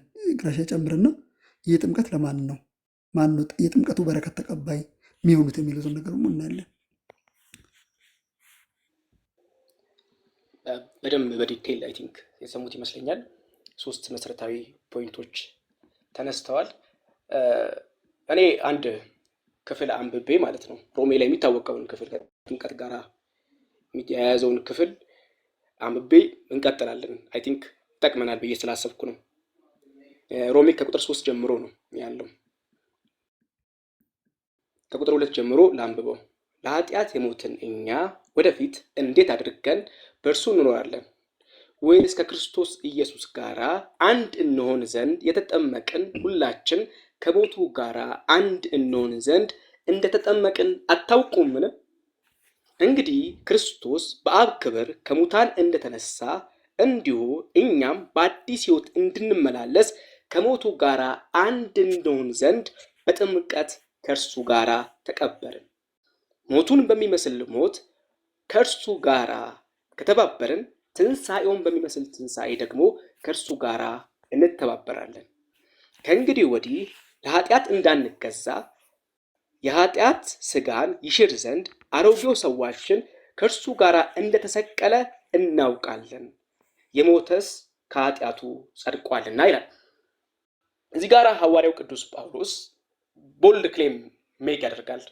ጥምቀትን ቀጥታ ወስዶ ከኢየሱስ ክርስቶስ ሞትና ትንሣኤ ጋር አታች ያደርገዋል፣ ያጣብቀዋል ጳውሎስ ማለት ነው። ብዙ ጊዜ የባፕቲስት ቴዎሎጂያን ኤክሴጀሲስ በዚህ ክፍል ላይ ለመስራት ሲሞክሩ አይቻለሁ። ብዙ መጽሐፎቻቸውን አንብቤያለሁ። እኔም ባፕቲስት ስለነበርኩኝ እድሉ ነበረኝ ብዙ ኤክሴጀሲሶችን ለማንበብ የነሱን ማለት ነው። እና እዚህ ጋር ጳውሎስ ክሊርሊ አጣብቋቸዋል ሁለቱ አክቹዋሊ የተለያዩ ነገሮች ናቸው። ከክርስቶስ ጋራ መሞት፣ ከክርስቶስ ጋራ መነሳት የተለያዩ ነገሮች ናቸው። ግን ጳውሎስ አጣብቋቸዋል። እንደ አንድ ነገር ነው የቆጠራቸው እዚህ ጋር በግልጽ ማለት ነው። በጥምቀት ተቀብረናል፣ በጥምቀት ተነስተናል፣ በጥምቀት ከኢየሱስ ጋር ተባብረናል እና ለኃጢአት ሞተናል። በምን? በጥምቀት እና ክሊር ነው ሳክራሜንታል ዩኒየን እንዳለ ከእግዚአብሔር ከሚሰጠን ጸጋ ጋራ ጥምቀት ሳክራሜንታል ዩኒየን እንዳለው ሐዋርያት ያምኑ ነበረ። ክሊርሊ ሐዋርያት ያምኑ ነበር። አሁን ትልቁ ጥያቄ ከሐዋርያት ጋራ እንስማማ ወይስ አንስማማ ነው ትልቁ ጥያቄ። መጀመሪያ መስማማት ያለብን ከካልቪን ጋርም አይደለም፣ ከቤተ ክርስቲያን አባቶች ጋርም አይደለም። መጀመሪያ መስማማት ያለብን ከራሳቸው ከሐዋርያቶቹ ጋር እና ጳውሎስ ያስታውሳቸዋል የሮሜን ቤተክርስቲያን ሰዎች በጥምቀት ለኃጢአት ሞተናል፣ በጥምቀት ከኢየሱስ ክርስቶስ ጋር ተነስተናል፣ ከኢየሱስ ክርስቶስ ጋር ተቀብረናል እያለ በጥምቀት እንደጸደቅን አድርጎ ያወራል ጳውሎስ። ለምን? ሳክራሜንታሊ ዩናይት ስላደረገ፣ የሚታየው ሳይን ዩናይት ስላደረገ። ሌላው ደግሞ በደንብ እንድታስተውሉት የምፈልገው መሰረታዊ ነገር ሐዋርያት ሥራ ምናልባት በደንብ ያነበበ ሰው በግልጽ የሚያየው አንድ ክሊር ታሪክ አለ። ሰዎች ያምናሉ፣ ወዲያው ይጠመቃሉ። ሰዎች ያምናሉ፣ ወዲያው ይጠመቃሉ። እና ሳይጠመቁ መቆየት አይመከርም። ሐዋርያት ሥራ ላይ ሰዎች ያምናሉ፣ ወዲያው ይጠመቃሉ። ሐዋርያት ሥራ ላይ እንደውም ሐዋርያው ቅዱስ ጳውሎስን ሐናንያ ምን ይለዋል? እንግዲህ ለምን ትዘገያለህ? ተነስና ስሙን እየጠራ ተጠመቅ፣ ከኃጢአትህም ታጠብ ይለዋል። ሐናንያ ማለት ነው። ሐዋርያው ቅዱስ ጳውሎስን እንግዲህ ለምን ትዘገያለህ? ምን ያቆይሃል? ተረዳችሁ አይደለ? አሁን 6 ወርም 7 ወርም እናቆያለን ሰዎችን ሳናጠምቅ። ደግነቱ አብዛኞቹ ኦርቶዶክስ ሲመጡ ስለሆነ ተጠምቀዋል ኦልሬዲ፣ ያን ያህል ማተር አያደርግም እንጂ በጣም እናቆያለን ሰዎች። መጽሐፍ ቅዱስ ግን አይፈቅድም። ለምን ትዘገያለህ ነው የሚለው። ሌላ ክፍል ላይም ደግሞ አስተውላችሁ ከሆነ ሐዋርያው ቅዱስ ጳውሎስ ወደ አንድ እስር ቤት ገብተው እያለ ከእስር ቤት ሲወጡ አይ ቲንክ ሐዋርያት ሥራ ምዕራፍ 16 ላይ ነው የታሪክ ያለው። ያ የእስር ቤት ጠባቂ ራሱን ሊያጠፋ ሲል ራሱን እንዳያጠፋ ተው ብለውት በኢየሱስ ክርስቶስ እመን አንተና ቤተሰቦች ትድናለህ ካሉት በኋላ ያን ቀን ሌሊት ወስዶ ቁስላቸውን አጠበላቸው ይላል። እነ ጳውሎስ እንግዲህ ቆስለዋልና እስኪነጋ አልጠበቁም፣ በዚያው ሌሊት አጠመቁት ይላልና በሐዋርያት ዘንድ በእኔ ምልከታ በሐዋርያት ዘንድ ሰዎች ክርስቲያን የሚሆኑበት ኢንስትሩመንት፣ ክርስቲያን የሚሆኑበት መንገድ፣ ክርስቲያናይዝ ቢደረጉት ወይንም ደግሞ ወደ ቤተ ክርስቲያን ኦፊሻሊ የሚጨመሩት በቅዱስ ጥምቀት ነው። ክርስቲያን የሚሆኑበት ሙመንት። አሁን ልክ አንድ ሰው ጌታን ሲቀበል ጌታን ከተቀበለ በኋላ ለምሳሌ ሄዶ ቸርች ኮንፌስ ያደርጋል አይደለ? በባፕቲስት አብያተ ክርስቲያናት ወይም በፔንቴኮስታል አብያተ ክርስቲያናት ታያላችሁ። ወጥተው ኮንፌስ ያደርጋሉ። እኔ ዓለምን ክጃለሁ፣ ሰይጣንን ክጃለሁ ምናምን ይላሉ አይደለ? ኦብቪስሊ ይላሉ፣ ይታወቃሉ፣ ሁላችሁም ታውቁታላችሁ። ከዛ ምን ይባላል? ሰውየው ዳነ ይባላል። ሰውየው የዳነው የቱ ጋር ነው? አክቹአሊ ሰውየው የዳነው እዛች ጋር ኮንፌስ ሲያደርግ ነው የዳነው ወይስ ዩናይት አድርገዋል ብለው ስላሰቡ ነው እነኚህ ሰዎች እዛ ጋር ዳነ እያለ ያሉት? ወይስ ያ እምነት ነው ብለው ስላሰቡ ነው? እና መጽሐፍ ቅዱስ ላይ ሰዎች ጌታ ኢየሱስ ክርስቶስን የሚቀበሉት በጥምቀት ነው። ክሊር ነው። ይሄ በጣም ግልጽ ነው። ሐዋርያት ሥራ ላይ በጣም ግልጽ ነው። በጥምቀት ነው። እና ጳውሎስ አሶሺየት ያደርገዋል የዳኑበትን እግዚአብሔርን ጸጋ፣ ያዳናቸውን የእግዚአብሔርን ጸጋ ከጥምቀት ጋር አጣምሮ ይመለከተዋል። በዚህ ክፍል ብቻ አይደለም፣ ቆላሲያስ ላይም ተመሳሳይ ነገር ነው የሚናገረው ሐዋርያው ቅዱስ ጳውሎስ። በተደጋጋሚ ከክርስቶስ ጋር አንድ ያደርገናል፣ ክርስቶስን እንድንለብስ ያደርገናል ብሎ በተደጋጋሚ ይናገራል ጳውሎስ። በተደጋጋሚ አንድ ቦታ ላይ አይደለም። እና ሰፓሬት ለማድረግ አንችልም። ባይብልን አንብበን ከእግዚአብሔር የምንቀበለውን የሚያድነውን ጸጋና ያንን የተቀበልንበትን ምልክት ሲምቦል ሰፓሬት ማድረግ አንችልም። ሁለቱ በሳክራመንት የተጣመሩ ናቸው። መለየት በጣም ከባድ ነው። በጣም አላስፈላጊ ኤክስፕላኔሽን ውስጥ ነው የሚያስገባል። አላስፈላጊ ማብራሪያ ውስጥ ነው የሚያስገባን እና ሌሎች የመጽሐፍ ቅዱስ ክፍሎችንም እየጠቀስን እንቀጥላለን። አሁን ደግሞ ጥምቀት ለማን አይ ቲንክ እቺ ክሩሻል ፖይንት ነች።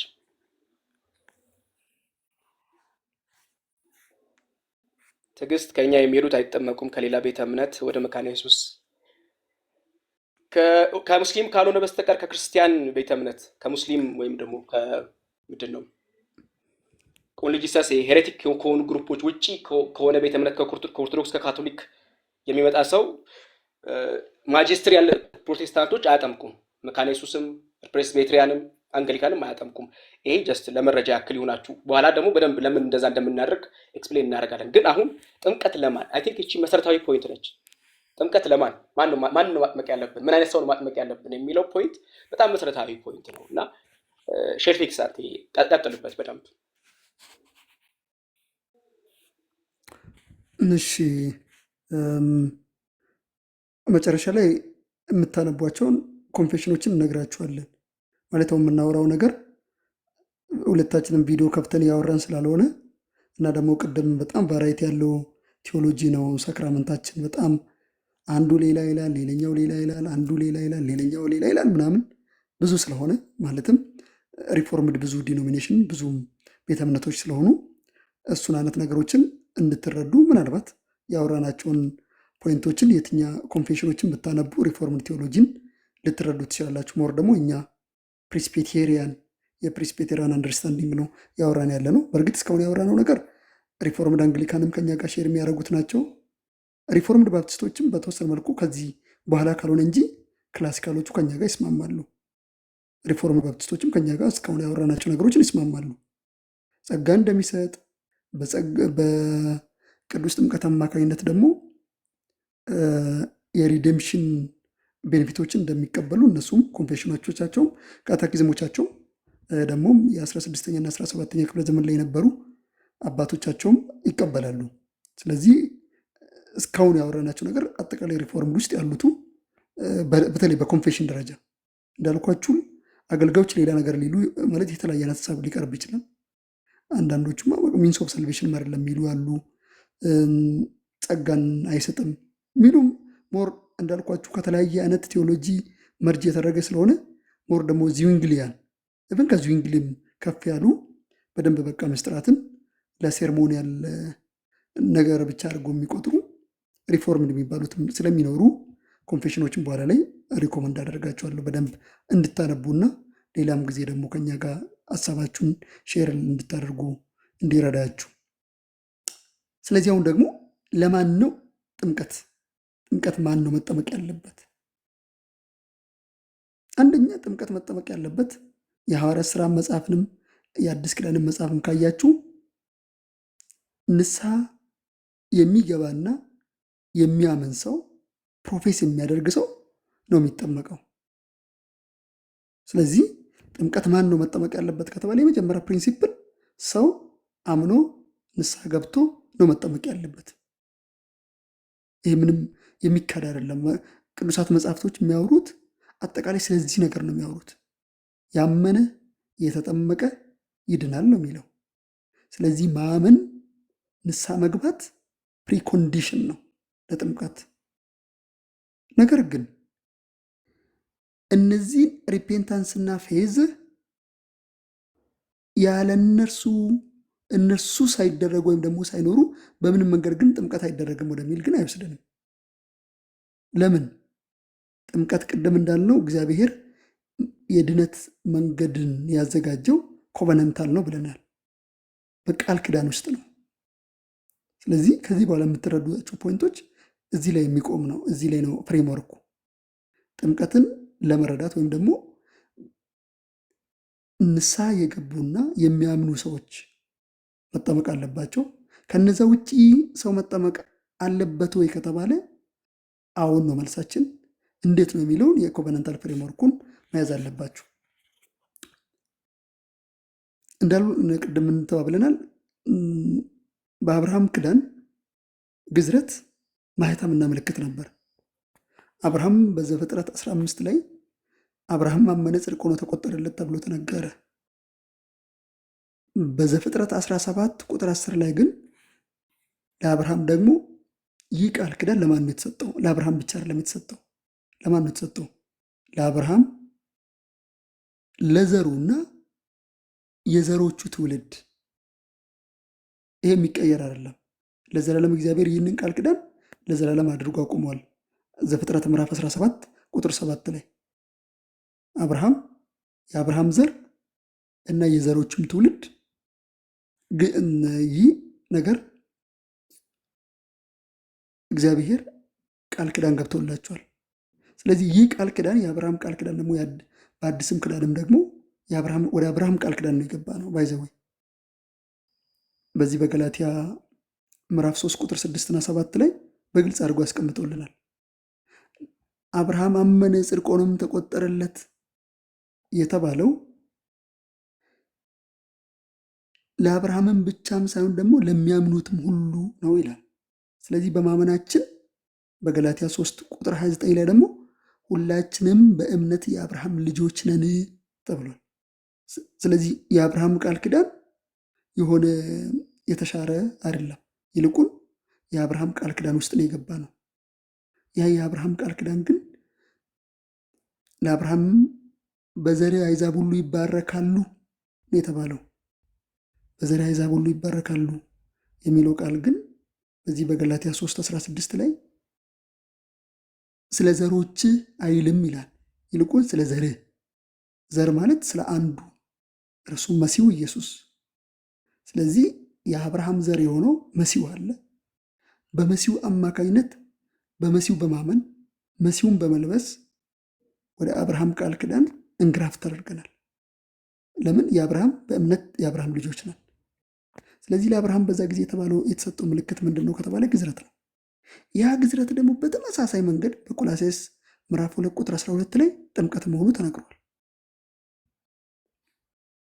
ለአብርሃም የተሰጠው የተስፋ ቃል ለአብርሃም ለዘሩና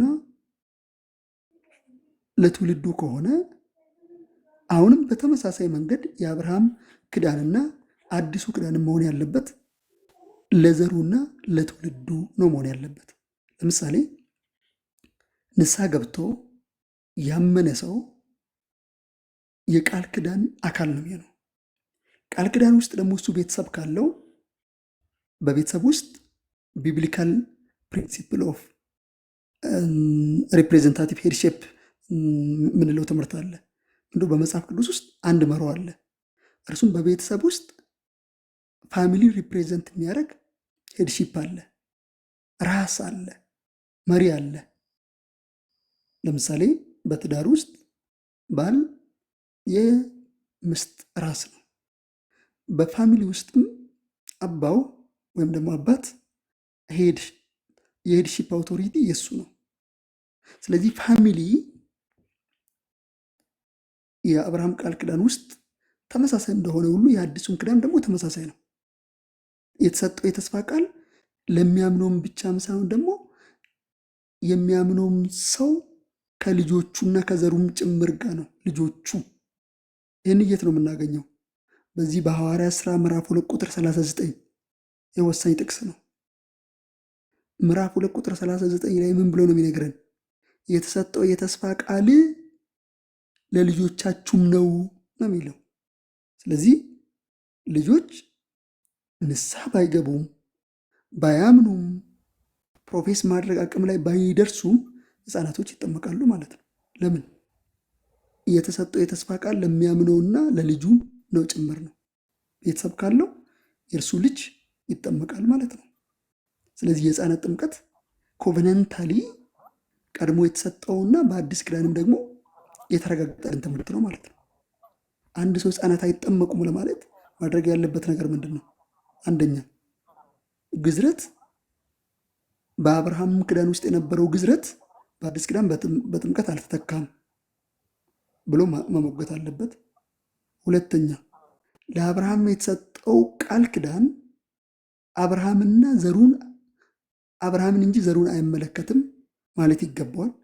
እርሱን ዲስፕሩቭ ማድረግ አለበት። ምክንያቱም እኛ ያለ ነው ምንድን ነው የአብርሃም ቃል ኪዳንና በመሲሁ ፍጻሜ ያገኘውና ፍጹም የሆነው ኪዳን በባራኪው የአብርሃም ዘር በኩል ለዓለም ሁሉ የቀረበው የመዳን መንገድ በመሲሁ ለሚያምነውም ብቻም ሳይሆን በመሲሁ ለሚያምንና ለልጁ ወይም ደግሞ ለልጆቹ ለዘሩም ጭምር ነው ማለት ነው። ስለዚህ ሐዋርያት ሥራ ምዕራፍ ቁጥር 2 ቁጥር 39 ማፍረስ አለበት። እሱ ደግሞ በጣም ጽኑ የሆነ ቃል ነው። ስለዚህ ጥምቀት ለማን ነው? ንስሐ ለሚገባና ለሚያምን ሰው፣ ግን ለሱ ብቻ አይደለም ለልጆቹም ጭምር ሄድሺፕ እስከሆነ ድረስ እግዚአብሔር ለሱ ብቻም ሳይሆን ተስፋ የሰጠው ለልጆቹም ለዘሩም ጭምር ነው። ስለዚህ ቃል ኪዳን ሁሌ ሄድሺፕ አለ፣ ፋሚሊ አለ፣ ኢንዲቪዥዋል አይደለም። ባይዘወይ ኮቨናንት ሁሌ ግለሰባዊ አይደለም፣ ይልቁን ኮርፖሬት ነው፣ ማህበረሰባዊ ነው፣ ፋሚሊን መሰረት ያደረገ ነው። በዛ ውስጥ ደግሞ ሄድሺፕ አለ። ሄድሺፑ ደግሞ ካለ ለብቻው የሚቆም ሳይሆን ዘሩንም ጭምር ይዞ የሚቆም ነው። ሲወድቅም ዘሩን ይዞ የሚወድቅ ነው፣ ሲነሳም ዘሩን ይዞ የሚነሳ ነው። በመጀመሪያው አዳም ሁላችንም ይዞ ወደቀ። በሁለተኛው ደግሞ የኋለኛው አዳም በእርሱ ላይ ለምናምንና ህዝቡ ለሆኑ ደግሞ ከእርሱ ጋር ለተጣበቅነው ደግሞ ይዞ ተነሳ። ስለዚህ ቃል ኪዳን ሁሌ ሄድሺፕ ያለበት መንገድ ነው። ስለዚህ ጥምቀት ማን ነው መጠመቅ ያለበት? ህፃናቶችም ጭምር እናጠምቃለን። ህፃናቶች የሚጠመቁት የፋሚሊ አካል ስለሆኑ፣ የአማኝ ዘር ስለሆኑ፣ ልጆች ስለሆኑ። የማያምን ከሆነ አይጠመቁም። ግን ከእናትና ከአባት አንዱ የመሲሁ ቃል ኪዳን ወይም ደግሞ የተስፋ ቃል የደረሰለት ከሆነ ለብቻውም ሰውን የደረሰለት ሄድ ለሆነላቸው ፋሚሊም ጭምር ስለሆነ ልጆቹን በዚህ ምክንያት ይጠመቃሉ። በአዲስ ኪዳን በተለይ የሐዋርያት ሥራ መጽሐፍ ውስጥ ካያችሁ ሃውስሆልድ ባፕቲዝም አለ። ቤተሰቦች ተጠመቁ፣ ቤተሰቦች ተጠመቁ፣ ቤተሰቦች ተጠመቁ ይላል። ስለዚህ አንድ ሰው ሌላ ደግሞ ዲስፕሩቭ ማድረግ ያለበት ፖይንት ምንድን ነው? ያ ሃውስሆልድ የሚለው ወይም ደግሞ የቤተሰብ ጥምቀት ውስጥ ልጆች የሉም ብሎ ማሳየት አለበት። እኔ ማሳየት አለብኝ ነው? እኔ ማሳየት የለብኝም። ለምንድን ነው ማሳየት የሌለብህ? ምክንያቱም የቤተሰብ አሰራርና የፋሚሊ የሃውስሆልድ ስትራክቸሩ በብሉይ ኪዳን የነበረ ስለሆነ በአዲስ ኪዳን ተቋርጧል ብዬ አላምንም። ስለዚህ ተቋርጧል፣ ዲስኮንቲኒውድ ሆኗል የሚል ሰው ብቻ ነው ኢንተራፕት መሆኑን ማሳየት የሚገባው እንጂ እኔ ፋሚሊ ሁሌ ሊዲያ ስትጠመቅ የሊዲያ ልጆችም ልጆች ካሏት ነው ብዬ ነው የማስበው። ቆርኔሎስ ከተጠመቀ ቆርኔሌዎስ ከቤተሰቦቹ ጋር ነው የሚጠመቀው። ያ የቤተሰቡ ደግሞ ህፃናቶችን ጭምር የሚያካትት ነው። ያ የእስር ቤት ዘበኛ ሲጠመቅ ሙሉ በሙሉ ከቤተሰቦቹ ጋር ተጠመቀ ከተባለ እኔ ህፃናቶች አልተጠመቁም፣ ህፃናቶችን ኤክስክሉድ አድርጓል ብዬ የማሰብ ሜንታሊቲ አይኖረኝም። ለምንድን ነው ሜንታሊቲ የማይኖረኝ? በቀደመውም ክዳንም ሆነ በአዲሱም ክዳን ውስጥ ያ ነገር መቋረጡን የሚነግረኝ ሰው እስካልመጣ ድረስ እንደዛ ብዬ ነው ማመን ያለብኝ። ስለዚህ በርደን ኦፍ ፕሩቭን እኔ ላይ ምንም የሚያርፍብኝ ነገር የለም ማለት ነው። ስለዚህ ህፃናቶች በቤተሰብም አማካኝነት ወደ ቃል ኪዳኑ ወደ ኢንትራንስ ኦፍ ቸርች ኦፍ ጋድ ወደ እውነተኛ እግዚአብሔር ቤተ ክርስቲያን ለመግባት ጥምቀትን ይጠመቃሉ። ያ ጥምቀት ግን የሚጠመቁት ጥምቀታቸው ግዴታ ሪፔንታንስ እና ፌዝ ኖሯቸው አይደለም። ፌዝ እና ሪፔንታንስ በቃል ኪዳን ውስጥ በማደግ ንስሐ እንዲገቡ እምነት እንዲኖራቸው እምነታቸው እንዲያድግና በዚህ እንዲጸኑ የሚያደርግ ስለሆነ፣ ስለዚህ ይሄ ምንድን ነው? የህፃናት ጥምቀትን ሁለት ነገር በደንብ ያዙልኝ። አብርሃምና ይስሐቅን ላንሳላችሁ። አብርሃም አመነ፣ ካመነ በኋላ ምልክቱን ተቀበለ። ዘፍጥረት 15 ላይ አመነ፣ ዘፍጥረት 17 ላይ ምልክቱን ተቀበለ። ይስሐቅ ደግሞ ሳያምን ምልክቱን ተቀበለ። ስለዚህ አሁን እኛ ምንድን ነው በሪፎርምድ ቴዎሎጂ እምነት ከጥምቀት በፊትም ሊሆን ይችላል፣ ከጥምቀት በኋላም ሊሆን ይችላል። ምንም ችግር የለው። ወይም ደግሞ ለምሳሌ የቆርኔሌዎስን ህይወት ተመልከቱት። ቆርኔሌዎስ የተጠመቀው መቼ ነው? መንፈስ ቅዱስ ከተቀበለ በኋላ። መንፈስ ቅዱስ መቀበል ደግሞ ምንም ጥያቄ የለውም ከዳነ በኋላ ነው ማለት ነው። ስለዚህ ምልክቱን አስቀድሞ ከጸጋው በፊትም መውሰድ ይችላል፣ ጸጋውንም ከምልክት በኋላ መውሰድ ይችላል። ሁለቱ ግን ኤፌክቲቭ ነው የሚሆኑ፣ ኤፌክቲቭ ናቸው፣ አይነጣጠሉም። ጊዜው ግን ታይሙ ግን ሊቀዳደም ይችላል። ጥምቀት ቀድሞ ከእምነት በፊት ሊሆን ይችላል፣ እምነት ከጥምቀት በፊት ሊሆን ይችላል። ስለዚህ ከዚህ አንጻር እነዚህ ነገሮችን ማየቱ ጥሩ ይሆናል ብዬ አስባለሁ። ስለዚህ እዚህ ጋር ቢያንስ በሪፎርምድ ቴዎሎጂ ውስጥ የባፕቲስቶችን ቴዎሎጂ ወይም ደግሞ ሪፎርምድ ባፕቲስቶች ይህንን ስለማያምኑ ይህንን እናወጣለን ማለት ነው። አጠቃላይ ግን እስካሁን ያወራናቸው ፖይንቶች እነዚህን ይመስላሉ። በጣም ቴንኪዩ ሼልፊክስ። እዚህ ጋራ ማለት ነው ትልቁ ፕሮብለም አንድ ባፕቲስት በህፃናት ጥምቀት የማያምን ባፕቲስት ወይም ደግሞ አናባፕቲስትም ቢሆን አናባፕቲስት ነው አክቹዋሊ መባል ያለባቸው ዳግም አጥማቂያን ስለሆኑ አንድ በህፃናት ጥምቀት የማያምን ሰው በቤቱ መለጠፍ የሌለበት ጥቅስ አለ። እኔና ቤቴ ግን እግዚአብሔርን እናመልካለን የሚል ጥቅስ ማለት ነው። ማለት ትልቁ ጥያቄያቸው ይሄ ልጅ አላመንምና እናጠምቀውም ነው። ትልቁ ጥያቄያቸው አላመንምና እናጠምቀውም ነው። እና አንተ የምታመልከው አምላክ የዚህ ልጅ አምላክ ነው ወይስ አይደለም? ትልቁ የኛ ጥያቄ ደግሞ ይሄ ነው። እኔ ማመልከው ጌታ እኔ ያለውበት ኪዳን የዚህ ልጅ ኪዳን ነው ወይስ አይደለም? እና የዚህ ልጅ አምላክ የኔ ማመልከው አምላክ የዚህ ልጅም አምላክ ነው ስላሉ ነው የሚለጥፉት ያንን ጥቅስ አይ ሆፕፉሊ ማለት ነው። እና ኢያሱ እኔና ቤቴ ግን እግዚአብሔርን እናመልካለን ሲል እስራኤላውያን አምላክ እንዲመርጡ ከጠይቃቸው በኋላ እናንተ የምታመልኩትን ምረጡ፣ እኔና ቤቴ ግን እኔ የማመልከውን አምላክ ቤቴም ያመልካል እያለ ነው ያለው ኢያሱ። ለዛም ነው መጽሐፍ ቅዱስ ላይ በተደጋጋሚ ጥምቀት የቤተሰብ ጉዳይ እንጂ የግል ጉዳይ አይደለም። እና ጥምቀት መጽሐፍ ቅዱስ ላይ የቤተሰብ ጉዳይ እንጂ የግል ጉዳይ አይደለም። እና ከአንድም ሁለት ቦታ ላይ ምናልባት የቆርኔሌዎስን ከጨመርን 3 ቦታ ላይ ሐዋርያት ከነቤተሰብ አጥምቀዋል። ከነቤተሰብ ልክ ሰውየው ሲያምን ከነቤተሰብ አጥምቀዋል፣ በግልጽ አለ። ሁለተኛ ነገር ደግሞ ይሄ ክሊር ይሁንልን፣ ከነቤተሰብ የተጠመቁት ሂስቶሪካል የታሪክ ክሌም ከሆነ ከቤተሰብ ጋር ያጠመቁት ልጆችን ጭምር ያካትታል ወይ ከተባለ የቤተክርስቲያን ታሪክ ለዚህ በቂ ምስክር ነው። ያንን ክሊር ያደርገዋል። ከነቤተሰብ ማጥመቅ በቤተክርስቲያን አባቶች ታሪክም ያለ ነው። ሐዋርያትም ያደረጉት ነው። ከነቤተሰብ ነው የሚጠመቁት። ለምንድን ነው ከነቤተሰብ የሚያጠምቁት? ምክንያቱም ልጆቹም የሚያመልኩት አምላክ የነዚህን ሰዎች አምላክ ስለሚያመልኩ። አንደኛ የመጀመሪያው ፖይንት መጽሐፍ ቅዱስ ሐዋርያት ቆሮንቶስ ላይ አንድ ክፍል እንደዚህ ይላል። ቆሮንቶስ 7:14 ላይ ያላመነ ባል በሚስቱ ተቀድሷልና ያላመነች ሚስት በባሏ ተቀድሳለች፣ አለዚያ ልጆቻቸው እርኩሳን ናቸው፣ አሁን ግን የተቀደሱ ናቸው ይላል። እዚህ ጋር ልጆቹ የዘላለም ሕይወት ያገኛሉ ከነሱ የተነሳ እያለ አይደለም። ኦብቪየስሊ ግልጽ ነው። ምክንያቱም ባልየው ከሚስትየው የተነሳ የዘላለም ሕይወት አያገኝም፣ ሚስትየው ከባልየው የተነሳ የዘላለም ሕይወት አታገኝም። ግልጽ ነው ይሄ። ልጆቹም ከነሱ የተነሳ የዘላለም ሕይወት ያገኛሉ ግን አይልም። ግን ከነሱ የተነሳ ተቀድሰዋል ይላል፣ አለዚያ እርኩሳን ናቸው ይላል። የክርስቲያን ልጆች እንደ አሕዛብ ልጆች አይደሉም። ሲጀመር ነገር የክርስቲያን ልጆች ከክርስቲያን የሚወለዱ ልጆች እንደ አሕዛብ ልጆች አይደሉም፣ በውጪ እንዳሉ ልጆች አይደሉም። መጽሐፍ ቅዱስ የተቀደሱ ናቸው ይላል። ለምንድን ነው እንደዚህ ያለው? ወደፊት አምነው ጌታን ተቀብለው በጌታ ቤት ሊኖሩ ይችላሉ፣ ይታወቃል። ምን ይላል? ቁጥር 16 ላይ ራሱ ያብራራዋል። አንቺ ባልሽን ታድኝ እንደሆነ በምን ታውቂያለሽ? ወይስ አንተ ሰው ሚስትህን ታድን እንደሆነ በምን ታውቃለህ?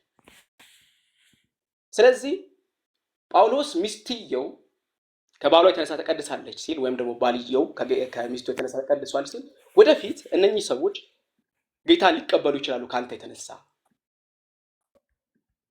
የሚል ምልከታ ነው። ልጆቻችን ይሄ እድል አላቸው፣ ሰፊ እድል።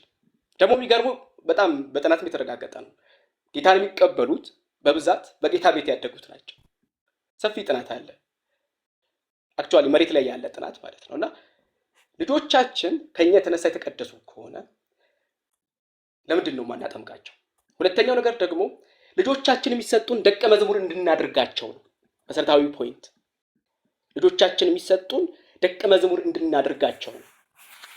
አሕዛብ እንዲሆኑ አይደለም። የሆነ ልጅ ወልደን ቁጭ የሚያደርግ ክርስቲያን ያለ አይመስለኝም።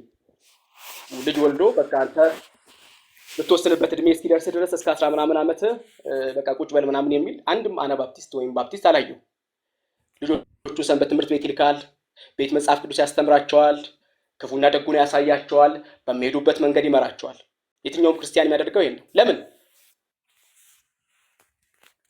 ልጆቹ አድገው ቢወስኑ አይሻልም? የፈለጉትን ሃይማኖት አይደለም። ልጆቹን ደቀ መዝሙር የማድረግ ሪስፖንሲቢሊቲ አባትየው ስላለበት ደቀ መዝሙር፣ የእግዚአብሔር ደቀ መዝሙር፣ የክርስቶስ ደቀ መዝሙር የማድረግ ሪስፖንሲቢሊቲ ስላለበት ልጆቻችን ፔጋን አይደሉም፣ አሕዛብ አይደሉም። የሚሰጡን ልጆች ደቀ መዝሙር የምናደርጋቸው ክርስቲያን የምናደርጋቸው ናቸው፣ አሕዛብ አይደሉም። ልጆቻችን የክርስቶስ ደቀ መዛሙርት ናቸው። እግዚአብሔርን መፍራት የምናስተምራቸው፣ እግዚአብሔርን መከተል የምናስተምራቸው፣ በኪዳን ውስጥ መኖር የምናስተምራቸው ደቀ መዛሙርቶቻችን ናቸው። እግዚአብሔር የልጆቻችንን ስጦታ አድርጎ ሲሰጠን ደቀ መዝሙር እንድናደርጋቸው ነው። መልካም ፍሬ አድርገን ለእርሱ እንድንሰጠው ነው ስጦታ አድርጎ ሲሰጠን። ይሄ ያስማማናል። ልጆቻችንን ደቀ መዝሙር እንድናደርጋቸው እግዚአብሔር እንደሚሰጠን ይሄ ያስማማናል። አይሆፕ ሁላችንም።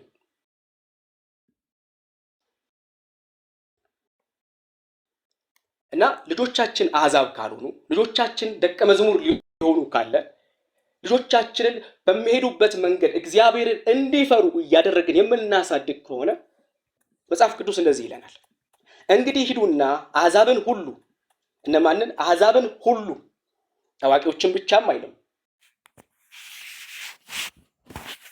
አሕዛብን ሁሉ በአብና በወልድ በመንፈስ ቅዱስ ስም እያጠመቃችኋቸው፣ አጥምቋቸው። ከዛስ ያዘዝኳቸውን ሁሉ እንዲጠብቁ እያስተማራችኋቸው።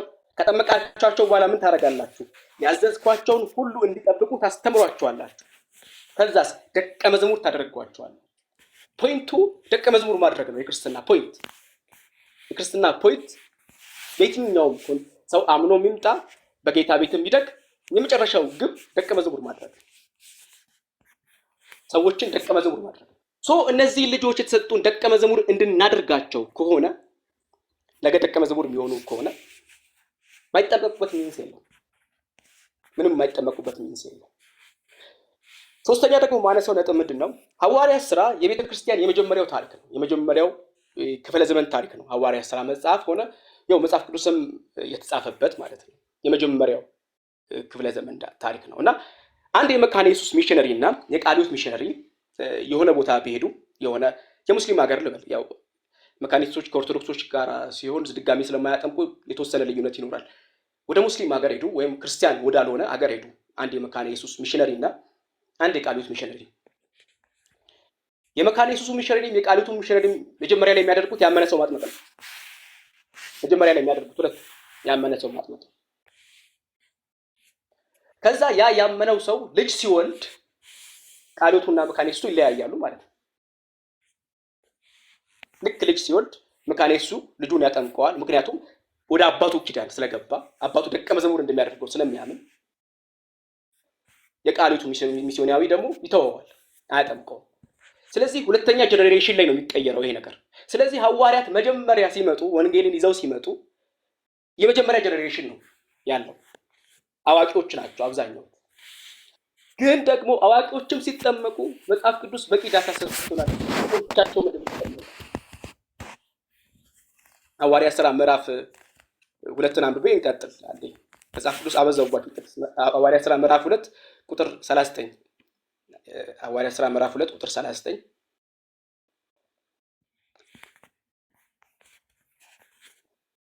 ጴጥሮስም አለ ንስሐ ግቡ ኃጢአታችሁም ይሰረይ ዘንድ እያንዳንዳችሁ በኢየሱስ ክርስቶስን ተጠመቁ የመንፈስ ቅዱስንም ስጦታ ትቀበላላችሁ። እናንተ ተጠመቁ አለ ቅዱስ ጴጥሮስ። ከዛ ምን አለ? የተስፋው ቃል አለ ኪዳኑ ማለት ነው። ፕሮሚስ ማለት ኮቨነንት ምንለው ይሄንን ነው። እኛ ኮቨነንት ምንለው ኪዳን ምንለው ይሄንን ነው። ለእናንተ በመጀመሪያ ለእናንተ ነው የተስፋው ቃል ኪዳኑ ወይም ኮቨነንት መጀመሪያ ለእናንተ ነው።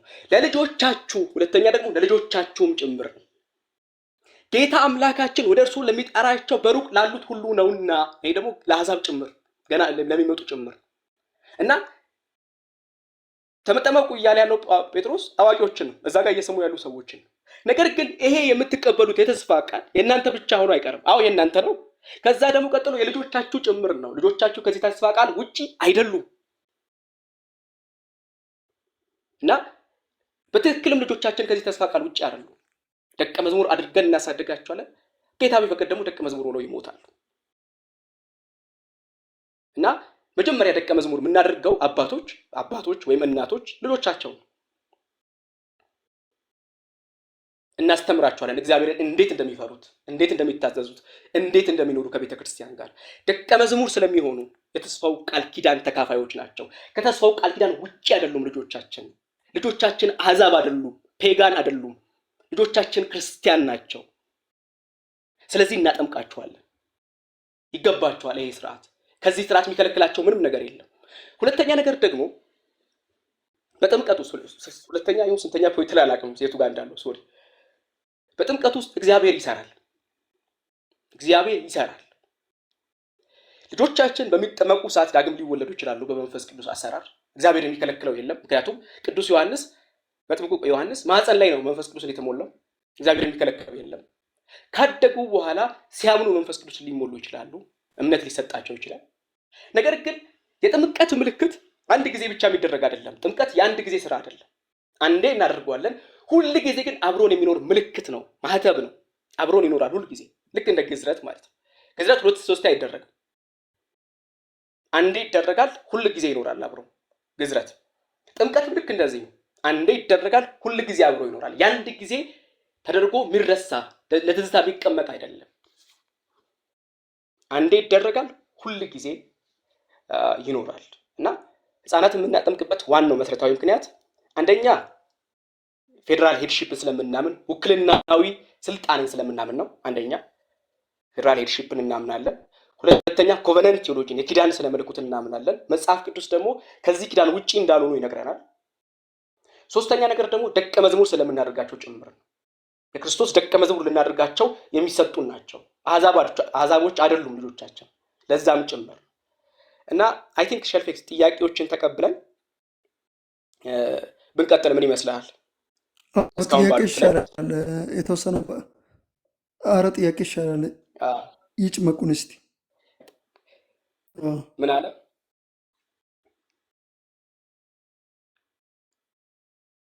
በዚያን ጊዜ ጴጥሮስ መልሶ እነዚህ እንደኛ ደግሞ መንፈስ ቅዱስን ከተቀበሉ እንዳይጠመቁ ውሃን የሚከለክላቸው ዘንድ የሚችል ማን ነው አለ። ስለ ውሃ ጥምቀት ነው ጴጥሮስ እያወራ ያለው። በኢየሱስ ክርስቶስ ስም ይጠመቁ ዘንድ አዘዟቸው። የምን ጥምቀት? የውሃ ጥምቀት እና የኢየሱስን ጥምቀት የሚለው ትምህርት እዚህ ጋራ የውሃ ጥምቀትን አመልካች። የትኛውም ክፍል ላይ መጽሐፍ ቅዱስ ላይ የኢየሱስን ጥምቀት የሚሉ ክፍሎች የውሃ ጥምቀትን አመልካች ናቸው። ነገርኩ እኮ አባቴ። በዚያን ጊዜ ጴጥሮስ መልሶ እነዚህ እንደኛ ደግሞ መንፈስ ቅዱስን ከተቀበሉ እንዳይጠመቁ ውሃን የከለክላቸው ዘንድ የሚችል ማን ነው? የውሃ ጥምቀትን ማን ይከለክላቸዋል? ከዛስ በኢየሱስ ስም ይጠመቁ ዘንድ አዘዛቸው። ባይዞ የመንፈስ ቅዱስን ጥምቀት አይደለም እዚህ ጋር ጴጥሮስ እያወራ ያለው የውሃን ጥምቀት ነው። እና እንድታነቡት ሐዋርያት ሥራ ምዕራፍ 10 ከ47 እስከ 48 አስቀምጡላቸው እና እንቀጥል። የሚጠይቅንና እንቀጥል። እዚህም ላይ የሆነ ነገር ልበል። ብዙ ጊዜ ይሄ ክፍፍሉ ራሱ ይህ መጽሐፍ ቅዱሳዊ ነው። የውሃ ጥምቀት ሌላ፣ የመንፈስ ቅዱስ ጥምቀት ሌላ የሚባል ነገር የለም።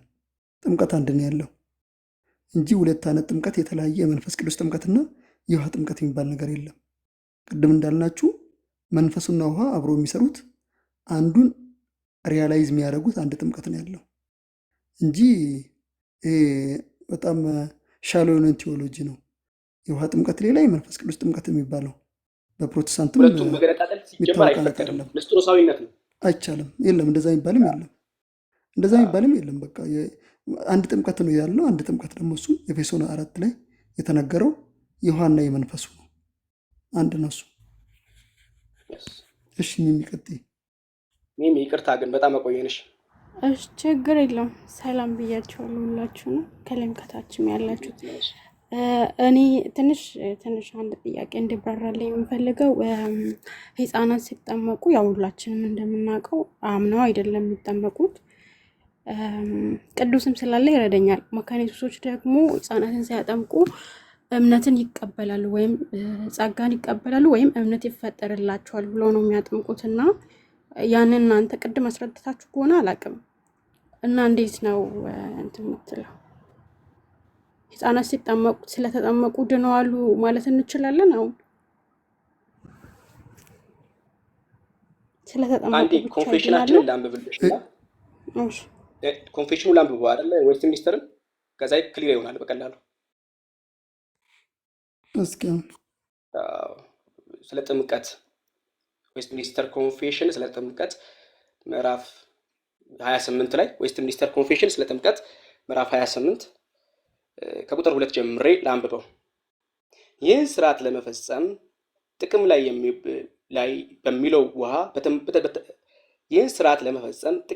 በሚውለው ውሃ ተጠማቂው በአብ በወልድ በመንፈስ ቅዱስም በተገቢ ሁኔታ በተጠራ የወንጌል አገልጋይ ይጠመቃል። ሰውየውን ውሃ ውስጥ መንከር አስፈላጊ አይደለም። ነገር ግን ጥምቀት በትክክል የሚፈጸመው በሰውየው ላይ ውሃ በማፍሰስ ወይንም በመርጨት ነው።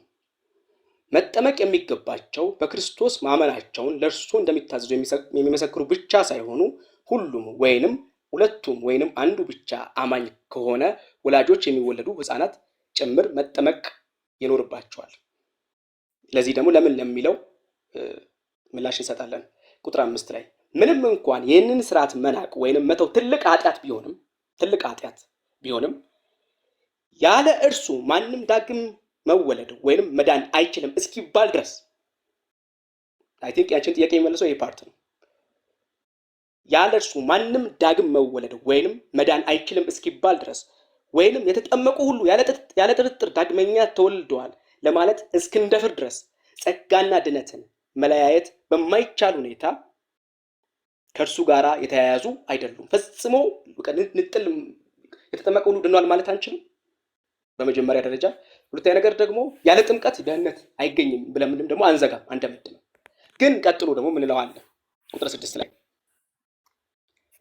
የጥምቀት ትሩፋት የጥምቀት በረከት ማለት ነው። የጥምቀት በረከት ጥምቀቱ ከተፈጸመበት ጊዜ ወቅት ጋር የተቆራኘ አይደለም፣ ከጊዜው ጋር አይጣበቅም። ለምንድን ነው እንደዚህ የምንለው?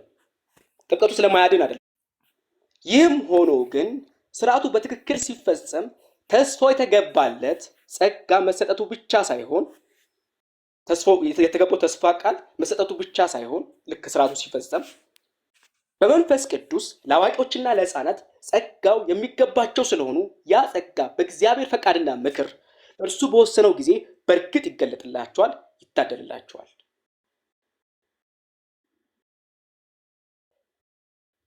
እና ያንቺን ጥያቄ የሚመልሰው አይ ቲንክ ሁለቱ ይመልሱልሻል፣ ቁጥር 5 እና ቁጥር 6። አንደኛ ነገር የተጣበቀ ነው ማለት አንችልም። አንድ ሰው ሲጠመቅ ዳግም ተወልዷል ማለት ኦፍኮርስ እንችላለን። መንፈስ ቅዱስን ተሞልቷል ማለት እንችላለን። ነገር ግን ያለ ጥምቀት አንደኛ ሰው አይድንም ብለን መዝጋት አንችልም። መጽሐፍ ቅዱስ ላይ ሰዎች ድነው አይተናል ያለ ጥምቀት። ለምሳሌ ቄርሎስ ሳይጠመቅ ነው ሄዳል፣ መንፈስ ቅዱስን የተሞላው።